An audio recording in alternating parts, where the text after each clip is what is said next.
ولا تجعلوا الله عرضة لأيمانكم أن تبروا وتتقوا وتصلحوا بين الناس والله سميع عليم لا يؤاخذكم الله باللغو في أيمانكم ولكن يؤاخذكم بما كسبت قلوبكم والله غفور حليم للذين يؤلون من نسائهم تربص 4 أشهر فإن فاءوا فإن الله غفور رحيم وإن عزموا الطلاق فإن الله سميع عليم والمطلقات يتربصن بأنفسهن 3 قروء ولا يحل لهن أن يكتمن ما خلق الله في أرحامهن إن كن يؤمن بالله واليوم الآخر وبعولتهن أحق بردهن في ذلك إن أرادوا إصلاحا ولهن مثل الذي عليهن بالمعروف وللرجال عليهن درجة واللہ عزیز حکیم۔ اور اللہ کے نام کو اپنی قسموں میں اس غرض سے استعمال نہ کرو کہ اس کے ذریعے نیکی اور تقوی کے کاموں اور لوگوں کے درمیان صلح صفائی کرانے سے بچ سکو، اور اللہ سب کچھ سنتا جانتا ہے۔ اللہ تمہاری لغو قسموں پر تمہاری گرفت نہیں کرے گا، البتہ جو قسمیں تم نے اپنے دلوں کے ارادے سے کھائی ہوں گی ان پر گرفت کرے گا، اور اللہ بہت بخشنے والا بڑا بردبار ہے۔ جو لوگ اپنی بیویوں سے ایلا کرتے ہیں، یعنی ان کے پاس نہ جانے کی قسم کھا لیتے ہیں، ان کے لیے 4 مہینے کی مہلت ہے۔ چنانچہ اگر وہ قسم توڑ کر رجوع کر لیں تو بے شک اللہ بہت بخشنے والا بڑا مہربان ہے، اور اگر انہوں نے طلاق ہی کی ٹھان لی ہو تو بھی اللہ سننے جاننے والا ہے۔ اور جن عورتوں کو طلاق دے دی گئی ہو وہ 3 مرتبہ حیض آنے تک اپنے آپ کو انتظار میں رکھیں، اور اگر وہ اللہ پر اور آخرت کے دن پر ایمان رکھتی ہوں تو ان کے لیے حلال نہیں ہے کہ اللہ نے ان کے رحم میں جو کچھ حمل یا حیض پیدا کیا ہے اسے چھپائیں، اور اس مدت میں اگر ان کے شوہر حالات بہتر بنانا چاہیں تو ان کو حق ہے کہ وہ ان عورتوں کو اپنی زوجیت میں واپس لے لیں، اور ان عورتوں کو معروف طریقے کے مطابق ویسے ہی حقوق حاصل ہیں جیسے مردوں کو ان پر حاصل ہے۔ ہاں، مردوں کو ان پر ایک درجہ فوقیت ہے، اور اللہ غالب اور حکمت والا ہے۔ جیسا کہ میں پہلے عرض کر چکا ہوں، ان آیات کریمہ میں انسان کی عائلی زندگی، گھریلو زندگی سے متعلق احکام دیے جا رہے ہیں، اور اسی سلسلے میں نکاح و طلاق کا بھی معاملہ زیر بحث آیا ہے۔ اور ایک طریقہ زمانے جاہلیت سے چلا آتا تھا کہ بعض اوقات کوئی شوہر اپنی بیوی سے ناراضگی کے اظہار کے طور پر اس سے یہ قسم کھا بیٹھتا تھا کہ میں تمہارے پاس نہیں جاؤں گا، اللہ کی قسم کھا کر کہتا تھا کہ میں تمہارے پاس نہیں آؤں گا، یعنی تمہارے ساتھ وہ ازدواجی تعلقات قائم نہیں کروں گا جو میاں بیوی کے درمیان پوشیدہ طور پر ہوا کرتے ہیں۔ اس قسم کی قسم کھا لے بیٹھ کر وہ عورت کو معلق چھوڑ دیتا تھا، مدت دراز تک اس کے پاس نہیں جاتا، اس کے حقوق ادا نہیں کرتا، اور یہاں تک کہ ایک عرصہ دراز تک اس طرح گزارنے کے نتیجے میں عورت معلق ہو کر رہ جاتی تھی، وہ نہ اپنے حقوق اس کے پاس حاصل کر سکتی تھی اور نہ کوئی دوسرا نکاح کر سکتی تھی۔ شوہر کو آزادی تھی کہ وہ اس سے تو قسم کھا بیٹھا، لیکن وہ اگر دوسرا نکاح کرنا چاہے کر سکتا تھا۔ تو یہ دشواری خواتین کے ساتھ پیش آیا کرتی تھی۔ اللہ تبارک و تعالی نے در حقیقت اس خاص طرز عمل کا ایک حکم بیان فرمایا جس کو ایلا کہتے ہیں۔ اس میں چونکہ قسم کھائی جاتی تھی بیوی کے پاس نہ جانے کی، تو اس کا حکم بیان کرنے سے پہلے اللہ تبارک و تعالی نے قسم کا ایک حکم بھی بیان فرما دیا کہ یہ جو قسمیں تم کھاتے ہو چاہے کسی بھی کام کی ہو، تو اس قسم کا کیا حکم ہوتا ہے وہ بھی اللہ تبارک و تعالی نے پہلے بیان فرما دیا۔ تو پہلے تو یہ فرمایا کہ وَلَا تَجْعَلُوا اللَّهَ عُرْضَةً لِأَيْمَانِكُمْ، کہ اللہ کو تم اپنی قسموں میں اس غرض سے استعمال نہ کرو کہ ان تبروا وتتقوا، کہ تم اس کے ذریعے نیکی اور تقوی کے کاموں اور لوگوں کے درمیان صلح صفائی کرانے سے بچ سکو۔ یہ جو آیت ہے اس کی واضح تفسیر یہی ہے جس کا میں نے ترجمہ آپ کے سامنے پیش کیا، کہ مقصود یہ ہے کہ اللہ کی قسم کھانا کوئی معمولی بات نہیں ہے۔ جب کوئی شخص اللہ کی قسم کھاتا ہے تو وہ اللہ کو گواہ بنا رہا ہے۔ اب اگر کسی ایسی بات پر کوئی شخص قسم کھا لے جو کہ ناجائز ہو، یا قسم کھائے اس بات پر کہ میں کبھی کوئی نیکی کا سلوک نہیں کروں گا، یا میں کوئی عبادت نہیں کروں گا، یا یہ قسم کھا لے کہ میں لوگوں کے درمیان صلح صفائی نہیں کروں گا، تو یہ ساری قسمیں اللہ تبارک و تعالیٰ کو گواہ بنا کر ایسے کام کے لیے کھائی جا رہی ہیں جو بہت ہی بری بات ہے۔ قرآن کریم نے یہاں 3 لفظ استعمال کیے ہیں، ان تبروا وتتقوا وتصلحوا بین الناس، یعنی ان چیزوں سے بچنے کے لیے تم قسمیں مت کھاؤ۔ ایک تو تبرو فرمایا جو بر سے نکلا ہے، اور بر کے مفہوم میں عام طور سے وہ نیک کام آتے ہیں جن کا تعلق بندوں کے حقوق سے ہے، جیسے کسی غریب کو کھانا کھلا دینا، کسی غریب کی مدد کر دینا، کسی دکھ رکھنے والے کا دکھ دور کر دینا، یہ ساری باتیں بر کے اندر داخل ہیں۔ یہ والدین کے ساتھ حسن سلوک کرنا، پڑوسیوں کے ساتھ اچھا برتاؤ رکھنا، بہن بھائیوں کے ساتھ اچھا سلوک کرنا، یہ ساری باتیں بر کے اندر داخل ہیں جن کا تعلق حقوق العباد سے ہے۔ اور دوسرا لفظ ہے تتقوا، تو اس کا تعلق تقوی سے ہے، اور تقوی کا بڑا حصہ حقوق اللہ سے متعلق ہے۔ اور تیسرا لفظ جو استعمال فرمایا ہے وہ تصلحوا بین الناس، تو یہ ایک معاشرتی اور اجتماعی نوعیت کی نیکی ہے کہ اگر کہیں پر جھگڑا ہے، فساد ہے، تو آدمی ان کے درمیان صلح کرانے کی کوشش کرے، یا کہ اجتماعی نیکی ہے۔ تو اللہ تعالیٰ نے تینوں قسم کی نیکیوں کا ذکر فرمایا ہے کہ چاہے حقوق العباد سے متعلق نیکی ہو، یعنی کسی انسان کو کوئی فائدہ پہنچانے کی نیکی ہو، اس کے اوپر قسم کھا لینا کہ میں یہ نیکی نہیں کروں گا، یا تقوی کا کام ہو کہ کوئی آدمی یہ قسم کھا لے کہ میں نفلی عبادت کوئی نہیں کروں گا مثلا، تو نیکی سے بچنے کی قسم کھا رہا ہے، یا یہ قسم کھا لے کہ میں لوگوں کے درمیان کبھی صلح صفائی نہیں کراؤں گا۔ تو ان بری باتوں کے لیے اللہ تعالیٰ کے نام کو ایک ذریعہ بنائیں ایسی قسمیں کھانے کا جو انسان کو اچھے کاموں سے روکتی ہوں، اس سے آپ نے منع فرمایا۔ اب جو آگے ایلا والا کا حکم آ رہا ہے، تو اس میں بھی جب ایک شخص کوئی شوہر یہ قسم کھاتا ہے کہ میں اپنی بیوی کے پاس کبھی نہیں جاؤں گا، مثلا یہ قسم کھا لیتا ہے، تو یہ کہنا کہ میں کبھی نہیں جاؤں گا یہ بہت بری بات ہے، اور یہ عورت کے حقوق کو تلف کرنے کے مرادف ہے۔ اس لیے یہ بھی انہی قسموں میں داخل ہے جس میں اللہ تعالیٰ کے نام کو ایک برے کام کے لیے ایک ذریعہ بنایا گیا۔ تو اس لیے اللہ تعالیٰ ایک اصولی ہدایت تو پہلے یہ دے رہے ہیں کہ وَلَا تَجْعَلُوا اللَّهَ عُرْضَةً لِأَيْمَانِكُمْ، کہ اللہ تعالیٰ کے نام کو اپنی قسموں کا ذریعہ نہ بناؤ،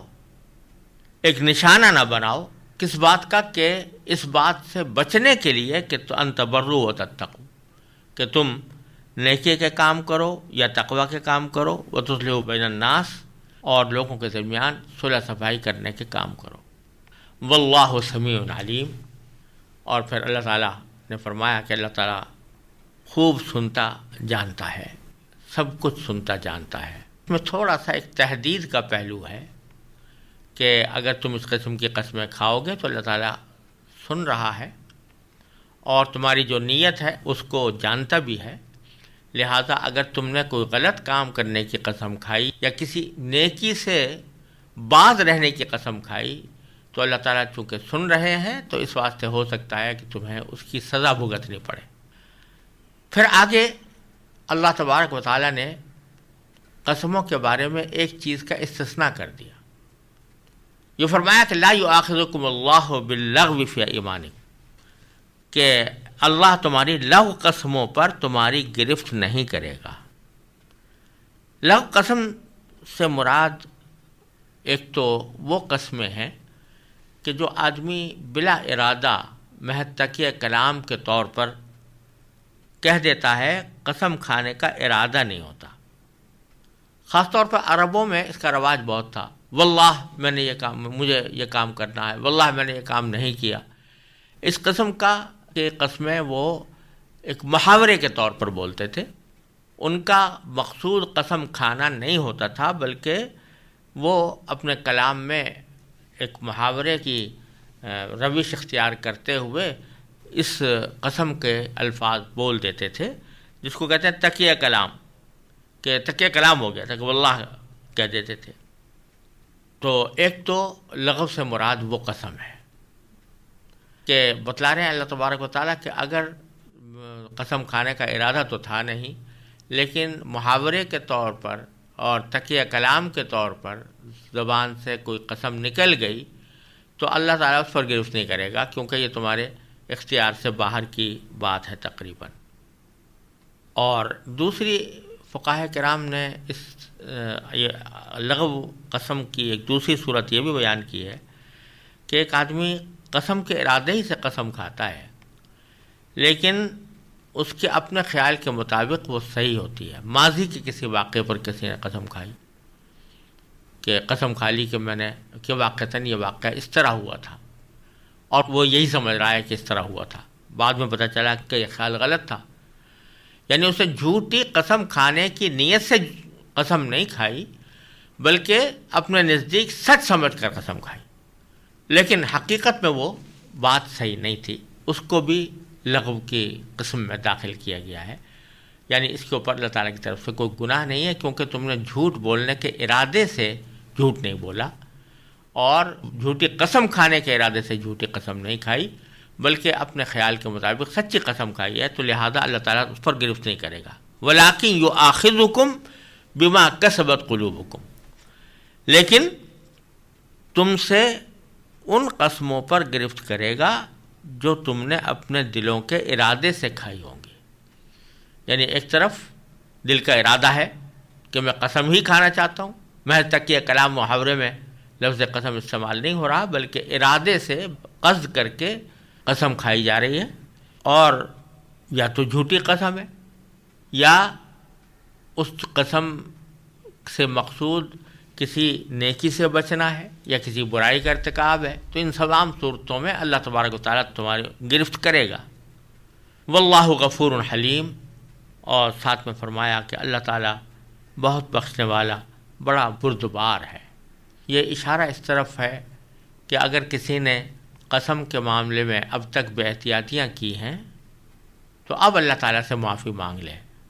اور آئندہ کے لیے اپنے آپ کو ایسی قسموں سے بچانے کا تہیہ کر لے، اور اللہ تعالیٰ سے جب معافی مانگے گا تو اللہ تعالیٰ مغفرت کرنے والے بھی ہیں، حلیم بھی ہیں، یعنی بردبار بھی ہیں، وہ اپنے کسی غضب سے مغلوب نہیں ہوتے۔ قسم کی بنیادی حقیقت بیان فرمانے کے بعد اور اس کے بنیادی احکام کا ذکر کرنے کے بعد اب اس خاص قسم کا بیان مقصود ہے جو ایلا کے نام سے یاد کی جاتی تھی، اور جس کا میں نے شروع میں ذکر کیا کہ ایلا اس قسم کو کہتے تھے کہ جس میں کوئی شخص یہ قسم کھا لے کہ میں اپنی بیوی کے پاس نہیں جاؤں گا، یعنی بیوی سے صحبت نہیں کروں گا، تو اس کو ایلا کہا جاتا تھا۔ جیسا میں نے عرض کیا کہ زمانے جاہلیت میں یہ طریقہ رائج تھا کہ وہ قسم کھا بیٹھتے تھے، اور نتیجہ یہ کہ بیوی غیر معین مدت تک لٹکی رہتی تھی، نہ اسے بیوی جیسے حقوق ملتے اور نہ وہ کہیں اور شادی کر سکتے۔ اس آیت میں اللہ تبارک و تعالیٰ نے یہ قانون بنا دیا کہ جو شخص یہ قسم کھائے کہ میں اپنی بیوی کے پاس نہیں جاؤں گا،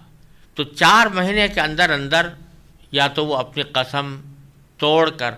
کفارہ ادا کر کے بیوی کے پاس چلا جائے، یعنی قسم کھا لی تھی، ابھی 4 مہینے نہیں گزرے، 4 مہینے گزرنے سے پہلے پہلے وہ قسم توڑ دے اور کفارہ ادا کرے، اور کفارہ ادا کر کے پھر اپنی بیوی کے پاس جائے، گویا اپنے تعلقات بیوی سے بحال کر لے، تو بہت اچھی بات ہے۔ لیکن اگر 4 مہینے گزر گئے اور اس نے یہ رجوع نہ کیا، یعنی اپنی قسم نہ توڑی اور کفارہ ادا کر کے اپنی بیوی کے پاس نہ گیا، تو اس صورت میں 4 مہینے گزرنے پر خود بخود طلاق پڑ جائے گی، یعنی 4 مہینے گزریں گے تو گزرتے ہی طلاق واقع ہو جائے گی اور بیوی اس کے نکاح سے نکل جائے گی اور طلاق بائن کا حکم اس کو ہوگا، تاکہ وہ آزاد ہو کر پھر اپنا فیصلہ کرے اور اس کی عدت گزار کر وہ کہیں دوسری جگہ بھی نکاح کر سکتی ہے، اور اگر دونوں کے درمیان آپس میں تعلقات استوار ہو جاتے ہیں اور بیوی چاہتی ہے کہ میں اپنے سابق شوہر کے پاس جاؤں تو دونوں آپس میں بھی نکاح کر سکتے ہیں، لیکن 4 مہینے گزرنے سے زیادہ کی مدت کا انتظار نہیں کیا جائے گا۔ یہ ہے وہ حکم جو اللہ تبارک و تعالیٰ نے آیات کریمہ میں دیا۔ چنانچہ فرمایا للذین یؤلون من نسائہم، جو لوگ اپنی بیویوں سے ایلا کرتے ہیں، یعنی ان کے پاس نہ جانے کی قسم کھا لیتے ہیں، تو ان کے لیے تربص 4 اشہر، 4 مہینے کی مہلت ہے، 4 مہینے کی مہلت ہے، یعنی 4 مہینے کے اندر اندر وہ اگر چاہیں تو رجوع کر لیں، یعنی قسم توڑ کر کفارہ ادا کر کے بیوی کے پاس چلے جائیں۔ چنانچہ فرمایا کہ فَإِنْ فَاؤُوا، چنانچہ اگر وہ رجوع کر لیں، اور رجوع کرنے کا معنی یہی ہے کہ وہ بیوی کے پاس جائیں، وہ اپنی قسم توڑیں اور قسم کا کفارہ بھی ادا کریں اور بیوی کے پاس جائیں، تو بے شک فَإِنَّ اللَّهَ غَفُورٌ رَحِيمٌ، بے شک اللہ تبارک و تعالیٰ بہت بخشنے والا بڑا مہربان ہے۔ یعنی جب اس شخص نے رجوع کر لیا اپنے اس عمل سے، تو ایک طرح سے اپنے اس عمل پر ندامت ہوئی کہ میں نے یہ ٹھیک کام نہیں کیا تھا، تو جب اس سے رجوع کر لیا تو ایک طرح سے اس برے کام سے اپنے آپ کو علیحدہ کر لیا، تو اب ایک طرح سے توبہ کر لی، معافی مانگ لی اللہ تعالیٰ سے۔ تو فرمایا کہ اللہ تبارک و تعالیٰ غفور ہیں، یعنی بہت بخشنے والے ہیں، رحیم ہیں، بہت رحم کروانے والے ہیں، اس واسطے تمہاری اس غلطی کو معاف بھی کر دیں گے اور تمہارے جو زن و شوق کے تعلقات ہیں وہ بحال ہو جائیں گے، تو یہ عین مطلوب ہے۔ لیکن فرمایا وَإِنْ عَزَمُوا الطَّلَاقَ، اور اگر انہوں نے طلاق ہی کی ٹھان لی ہو، فَإِنَّ اللَّهَ سَمِيعٌ عَلِيمٌ، تو یاد رکھو کہ اللہ تعالیٰ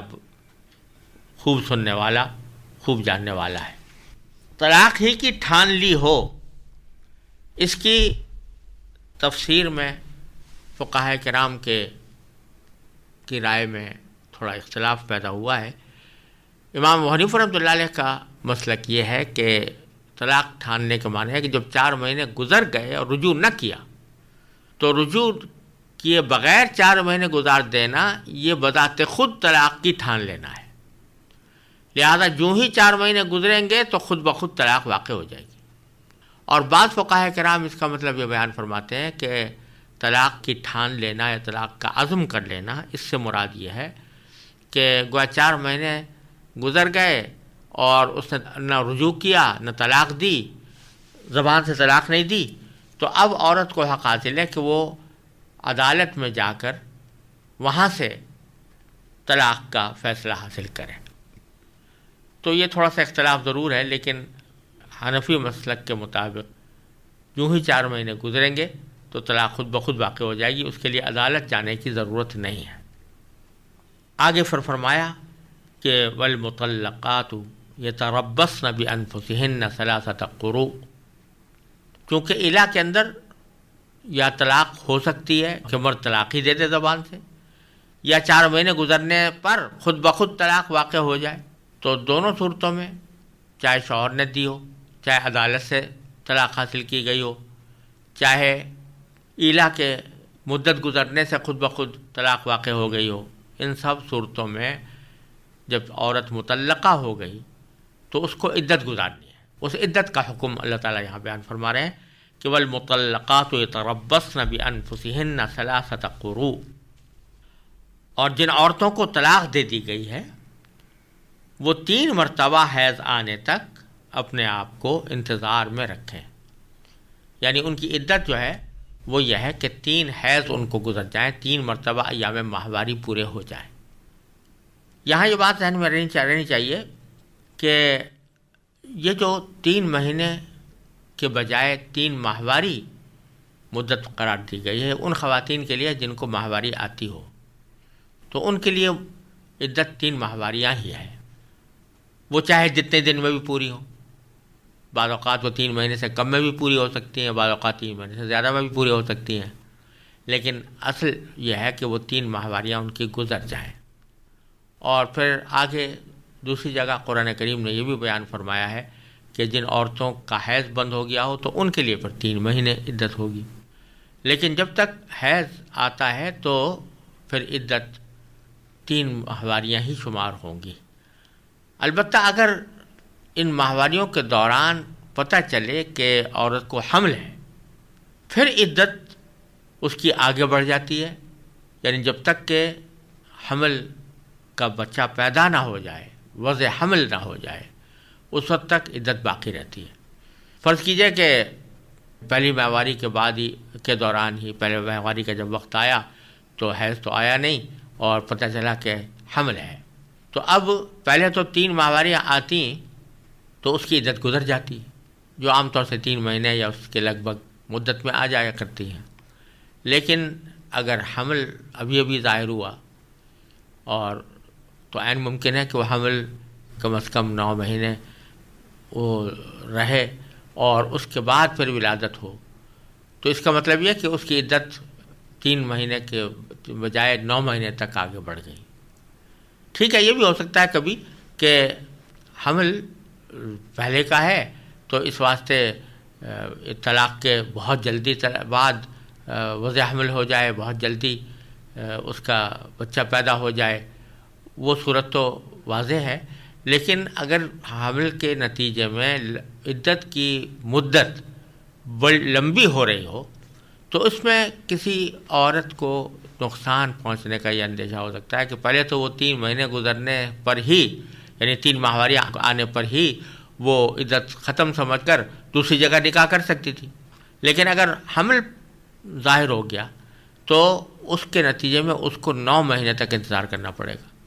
تو اس کی وجہ سے بعض اوقات ہو سکتا ہے کہ کسی عورت کے دل میں خیال پیدا ہو کہ میں حمل کو چھپا لوں. تو اللہ تعالیٰ آگے فرما رہے ہیں وَلَا يَحِلُّ لَهُنَّ أَن يَكْتُمْنَ مَا خَلَقَ اللَّهُ فِي أَرْحَامِهِنَّ، اور ان کے لیے حلال نہیں ہے، ان عورتوں کے لیے،